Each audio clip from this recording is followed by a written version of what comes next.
Hello everyone, welcome to exam Gurukul channel. I hope guys आपको मेरी videos बहुत पसंद आ रहे होंगे। तो इसके लिए आप मेरी वीडियोस को लाइक, शेयर, कमेंट और सब्सक्राइब तो कर ही सकते हैं। चलिए कोई बात नहीं, शुरू करते हैं आज का टॉपिक, टाइप्स ऑफ सेंटेंसेस। उससे पहले सेंटेंस क्या है इसका एक ब्रीफ इंट्रोडक्शन देख लेते हैं ताकि आपको वो पुरानी चीज़ें रिकॉल हो जाएं। ओके, तो ये आ गया हमारा सेंटेंस। आपको याद होगा कि सेंटेंस के बारे में हमने क्या पढ़ा था। A group of words that makes a statement और एक्सप्रेसेस अ कमांड, विश और exclamation is called a sentence. यही तो होता है सेंटेंस। और ये सेंटेंस स्टार्ट किससे होता है? ऑलवेज कैपिटल लेटर से, ये इसका रूल है। एंड किससे होता है? फुल स्टॉप से, क्वेश्चन मार्क से और एक्सक्लेमेशन मार्क से। देखिए, फुल स्टॉप और पीरियड दोनों का मतलब एक ही है। अब इसका स्ट्रक्चर देख लेते हैं।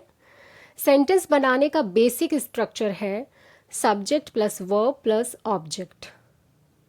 बाकी इंट्रोगेटिव सेंटेंस में और इम्पेरेटिव सेंटेंस में स्ट्रक्चर थोड़ा सा चेंज होता है, वो हम आगे देखते जाएंगे। SVO इसकी शॉर्ट फॉर्म मैंने बना दी थी, याद कर लेना आप। टाइप्स ऑफ सेंटेंसेस, दो टाइप से हैं सेंटेंसेस, बाय पर्पस और बाय स्ट्रक्चर। देखिए, वैसे तो क्लासिफिकेशंस कई तरीके से किया गया है, लेकिन ये दो तरीके से जब हम पढ़ लेते हैं तो हमारा जो सारा सिलेबस है वो कवर हो जाता है और ले दे के वही सेंटेंस है, बस क्लासिफिकेशंस के अकॉर्डिंग डिफरेंट डिफरेंट है, तो उससे कोई फ़र्क नहीं पड़ता। तो चलिए शुरू करते हैं। बाय पर्पस के अंदर कौन कौन से आते हैं।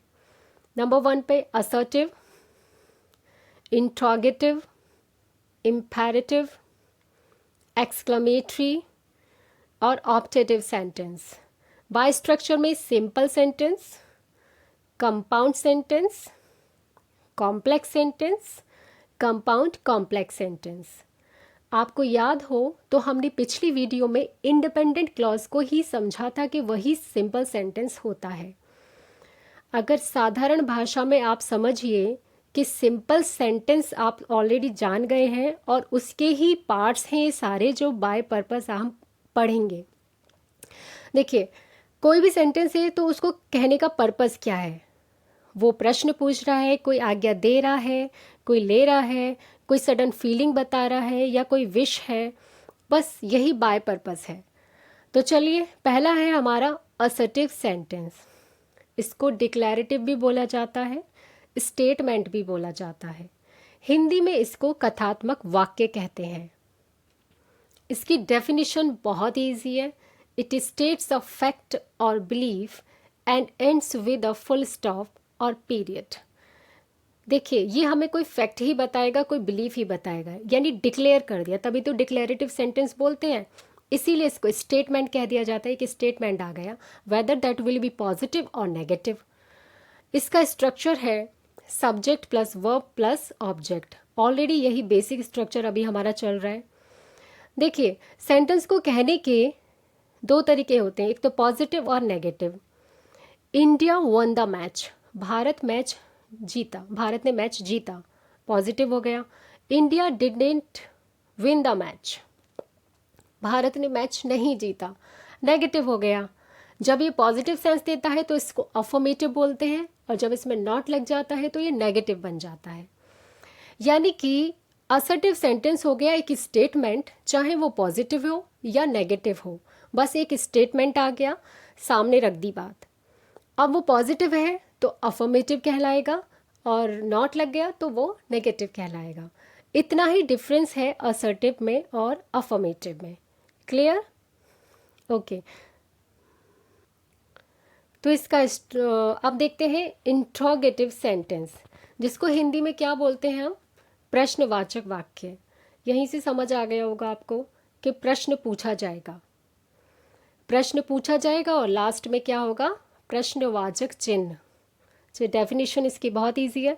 It always ask A question and ends with a question mark. Clear? बहुत ही सिंपल सी बात है। इसका स्ट्रक्चर देखिए, आपको दो तरीके से देखने को मिलेगा। अगर हेल्पिंग वर्ब से स्टार्ट होता है और बाकी सेम जो पूरा बेसिक स्ट्रक्चर है वो यहाँ पर रख दीजिए, SVO वाला। अब WH फैमिली से स्टार्ट होता है तो वो हेल्पिंग वर्ब से भी पहले रख दीजिए, बाकी SVO वाला बेसिक स्ट्रक्चर फॉलो हो रहा है। इंट्रोगेटिव सेंटेंस भी देखिए दो तरीके से हमको मिलते हैं, एक तो यस नो वाले और एक WH फैमिली वाले। एग्जाम्पल देखते हैं, डज ही प्ले क्रिकेट, क्या वह क्रिकेट खेलता है।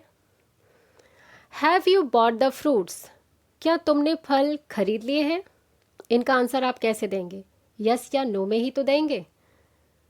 बस ये हो गए हमारे यस नो वाले, इनको हेल्पिंग वर्ब से ही शुरू करेंगे। स्ट्रक्चर आपके सामने है। अब देखते हैं WH फैमिली वाले। WH फैमिली यानी कि व्हाट से, हाउ से, व्हेन से, वेयर से, ये जो वर्ड्स हैं इनसे स्टार्ट होने वाले। व्हाट डज ही प्ले, वह क्या खेलता है, पूरा आंसर आपको देना पड़ेगा, यस नो से काम नहीं चलेगा। Why have you not bought the fruits, तुम फल लेकर क्यों नहीं आए, पूरा रिप्लाई करना पड़ेगा, भाई क्यों नहीं लाए, खाली हाँ ना से काम नहीं चलने वाला। क्लियर है इतनी सी बात। चलिए अब देखते हैं इम्पेरेटिव सेंटेंस। इम्पेरेटिव सेंटेंस को हिंदी में क्या कहा जाता है, आदेशात्मक वाक्य, यानी कि आदेश दिया जा रहा है। आदेश का मतलब ही हो गया हमसे कुछ करवाना चाह रहा है ये वाक्य। तो डेफिनेशन में भी कहा है, it asks to do something like order, request, command, advice, a prohibition. Prohibition का मतलब होता है निषेध, यानी कि किसी चीज़ को मना करना। लेकिन ये ऑर्डर, रिक्वेस्ट, कमांड, एडवाइस किसको दिया जाता है, ये यू को दिया जाता है, नहीं यू सब्जेक्ट हमेशा हिडन रहता है। तो चलिए कुछ यहाँ पर पिक्चर्स देखते हैं, उनके माध्यम से समझेंगे। पहले में आपको दिखाई दे रहा है क्लीन योर रूम प्लीज़, और दूसरे में देखिए और कैसे रिक्वेस्ट कर रही है, प्रिटी प्लीज़। यहाँ पर बिल्ली मौसी समझा रही हैं, बेटा अपनी मदर की बात सुना करो।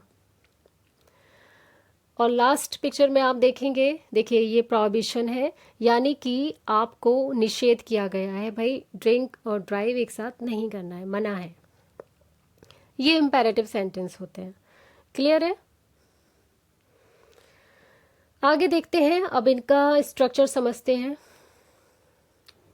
बहुत सिंपल, यू तो ऑलवेज हिडन है, तो base verb plus object. Base verb क्या है, वर्ब की फर्स्ट फॉर्म जिसमें कुछ भी ऐड नहीं करते, ना कि ING जोड़ेंगे ना कुछ। क्लियर। पहला सेंटेंस है ओपन द डोर, किससे कह रहे हैं, यू से ही कह रहे हैं ना, you is hidden, you open the door, already understood होता है। प्लीज हेल्प द नीडी, किसकी हेल्प करनी है, नीडी की हेल्प करनी है, किसे करनी है, आपसे कह रही हूँ, यू से। बी क्वाइट, चुप हो जाओ, you be quiet, you is hidden ना, ऑलरेडी अंडरस्टूड है। नंबर 4, स्पीक ट्रूथ, सच बोलो। डू नॉट स्मोक, धूम्रपान मत करो। हाँ भैया, नहीं करना चाहिए, सेहत के लिए बहुत हानिकारक होता है, लेकिन करने वाले नहीं सुनते। चलिए अब नंबर 4 देखते हैं, एक्सक्लेमेटरी सेंटेंस। हिंदी में इनको कहा जाता है विस्मयादि बोधक चिन्ह। वाक्य, चिन्ह नहीं है, चिन्ह अब आएगा। जो एक्सक्लेमेशन मार्क है उसको विस्मयादि बोधक चिन्ह कहा जाता है। ये क्या एक्सप्रेस करते हैं, सडन और स्ट्रॉन्ग इमोशंस और फीलिंग को। और एंड किससे होते हैं, एक्सक्लेमेशन मार्क से। ये हमारी फीलिंग और सडन जो हमारे अंदर से निकलते हैं। जैसे कि देखिए वो सॉरी कह रहा है और वो दुखी आत्मा मुंह लटकाए बैठे हुए हैं। ये बच्चा देखिए कितना खुश है, इसके चेहरे से आपको इसकी फीलिंग्स दिख रही हैं।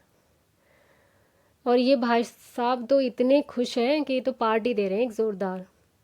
बढ़िया, बहुत अच्छे, ब्रेवो, शाबाश। तो ये सारे आपको क्या दिखा रहे हैं, हमारे सडन फीलिंग्स, इमोशंस। बस डेली यूजेस में तो मोस्टली हम यही यूज़ करते हैं, एक्सक्लेमेटरी सेंटेंस। अब इसका स्ट्रक्चर देख लेते हैं। जो मैंने आपको SVO याद करवाया था उसमें से SV तो एक साथ है, वो देख लीजिए, बस उससे पहले का पार्ट देखिए। व्हाट से शुरू हो रहा है तो कैसे करना है, हाउ से शुरू हो रहा है तो कैसे करना है। बाकी एग्जाम्पल्स आप समझ जाएंगे, उसमें कंफ्यूज मत होना। एक बात नोट कर लीजिए, An exclamatory sentence is a more forceful version of a declarative sentence. Declarative sentence का ही जो इमोशंस के साथ फोर्सफुल वर्जन आता है वही एक्सक्लेमेटरी बन जाता है. Example, it was a nice day. Simple sentence है, डिक्लेरेटिव. इसको एक्सक्लेमेटरी कैसे बनाया? What a nice day it was. They look beautiful. अब ये भी डिक्लेरेटिव है, इसको कैसे बनाया? How beautiful they look. आपको समझ आ गया? बस इस तरीके से इनको डिक्लेरेटिव सेंटेंस को हम एक्सक्लेमेटरी बना लेते हैं. Oh no we lost the way. कई बार आपको सेंटेंस में ऐसे वर्ड्स मिल जाएंगे, एकदम पहचान लेंगे कि ये एक्सक्लेमेटरी सेंटेंस है. जैसे कि ओह नो. अब ये जो अंकल जी हैं गाड़ी चलाए जा रहे हैं और रास्ता भूल गए हैं. Alas I am sorry to say that you are failed. ओहो, अलास का मीनिंग आता है बहुत दुख के साथ. जब हम कोई बात कहते हैं, हाय मुझे बड़ा दुख है कहते हुए कि तुम फेल हो गए हो. देखिए वो तो है ही दुखी और जिसको बताया उसे तो और दुखी कर दिया. यही है हमारे एक्सक्लेमेटरी सेंटेंस. एक एग्जाम्पल देखिए, that is a huge well.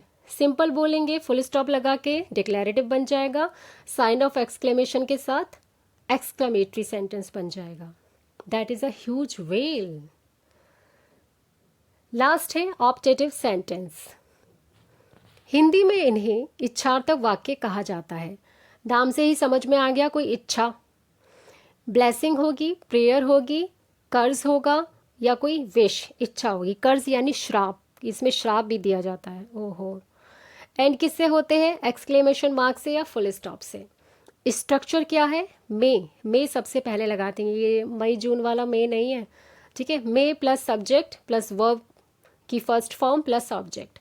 मैंने V1 यहाँ पर इसलिए लिखा है कि बाकी सेंटेंसेस में टेंस के अकॉर्डिंग वर्ब बदल जाती है, लेकिन यहाँ पर V1 ही आएगी. एग्जाम्पल देखिए, may you be successful, may he die, wish you a happy birthday, I wish I could help you. अब इनसे क्या क्या दिखता है? पहले सेंटेंस में हमको ब्लेसिंग दिख रही है, दूसरे में तो कर्ज है, तीसरे में भी विश है और चौथे में भी विश है. देखिए, पहले में कहा है कि आप सक्सेसफुल हो, ब्लेस कर दिया. दूसरे में कहा वह मर जाए. तीसरे में कहा आपको बर्थडे की बहुत बहुत शुभकामनाएं. चौथे में कहा है कि काश मैं आपकी मदद कर पाता. ओ साइड चली गई. चलिए देखते हैं अब दूसरा. विश के मैं कुछ आपको सेंटेंसेस बताना चाहती हूँ. यहाँ पर आप जब हम बोलते हैं ना काश मैं ये होती या काश मैं ये होता, तो उसको कैसे बनाते हैं? आई wish I were prime minister. Was की जगह वर कर देंगे. आई wish I were a bird. मेरी काश मैं एक पक्षी होता या होती, जो भी है, और आसमान में उड़ रहा होता. ठीक है ना. तो इस तरीके से आप अपने सेंटेंस बना सकते हैं. आई wish I were a cloud, I wish I were a flower. अब आ जाता है आपका प्रैक्टिस टाइम. जो भी आपने सीखा है वो चेक करिए. यहाँ पर आपको सेंटेंसेस लिख कर आएंगे. आप वीडियोस को पहले पॉज कर लेना और सारे सेंटेंसेस को ये देखना ये कौन से टाइप का सेंटेंस है. बाद में आंसर उसके मैच करना. आपके कितने सही जाते हैं ये मुझे आप कमेंट करके बताइए, और कितने रॉन्ग जाते हैं प्लीज़ ये भी ईमानदारी से बता देना. अगर कोई अभी भी डाउट रह जाता है तो वो प्लीज़ कमेंट करके पूछ लीजिए. I will clear all the doubts. ये सिंपल ट्रिक्स थी इन सेंटेंसेस को समझने की, जो आप इनकी छोटी छोटी डेफिनेशन से समझ सकते हैं. आई होप गाइस ये वीडियो आपको पसंद आई होगी. So thanks for watching. और नेक्स्ट वीडियो में मिलेंगे बाय स्ट्रक्चर टाइप्स के साथ ना. याद है ना, वो भी हमें सीखना है. चलिए ठीक है, बाय बाय.